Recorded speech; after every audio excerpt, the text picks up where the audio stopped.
അങ്ങനെ കാത്തിരിപ്പിനുള്ളിൽ big boss Malayalam season 7 നാളത്തെ promo video ഇപ്പോൾ ആരാധകർക്ക് മുന്നിൽ പുറത്തു വന്നിരിക്കുകയാണ്. ആ ഒരു അപ്ഡേഷനാണ് നമ്മൾ നോക്കാൻ പോകുന്നത്. വീഡിയോയിൽ മുൻപ് വീഡിയോ ലൈക്ക് ചെയ്യുക, ചാനൽ സബ്സ്ക്രൈബ് ചെയ്യുക. ഈ വരുന്ന ഓഗസ്റ്റ് മാസം അങ്ങോട്ട് ധാരാളം ചിത്രങ്ങൾ OTT റിലീസ് ചെയ്യും.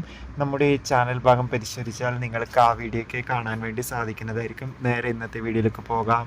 ഇന്ന് ബിഗ് ബോസ് മലയാളം സീസൺ 7 നിന്ന് രഞ്ജിത്ത് എലിമിനേഷനായിട്ട് പോയിട്ടുണ്ടായിരുന്നു. ഇപ്പോൾ ഇതാ നാളത്തെ പ്രൊമോ വീഡിയോ പുറത്തു വന്നിരിക്കുകയാണ്. നാളെ ബിഗ് ബോസിൽ വീക്കിലി ടാസ്ക് ആണ് ഉള്ളത്. ഇപ്പോൾ ഇതാ എല്ലാ മത്സരാർത്ഥികളും അങ്ങോട്ടും ഇങ്ങോട്ടും വഴക്കിടുന്ന ഒരു പ്രൊമോയാണ് പുറത്തുന്നത്. അത് കാരണം ബിഗ് ബോസ് നിർത്തിവെച്ചുന്ന രീതിയിലുള്ള ഒരു അപ്ഡേഷനും രീതിയിലുള്ള ഒരു പ്രൊമോയാണ് വന്നിരിക്കുന്നത്. എന്തായാലും കാത്തിരുന്ന് അറിയാം എന്തൊക്കെ നാളെ സംഭവിക്കുമെന്ന്. നിങ്ങളുടെ ഇഷ്ട ബിഗ് ബോസ് മത്സരാർത്ഥി ആരാണെന്ന് കമൻറ്റ് ചെയ്യുക. കൂടുതൽ അപ്ഡേഷൻ നിങ്ങളിലേക്ക് കിട്ടാൻ വേണ്ടി നമ്മുടെ ചാനൽ ഇപ്പോൾ തന്നെ സബ്സ്ക്രൈബ് ചെയ്യൂ. ഓഗസ്റ്റ് മാസം ധാരാളം ചിത്രങ്ങൾ OTT റിലീസ് ചെയ്യുന്നുണ്ട്. ചാനൽ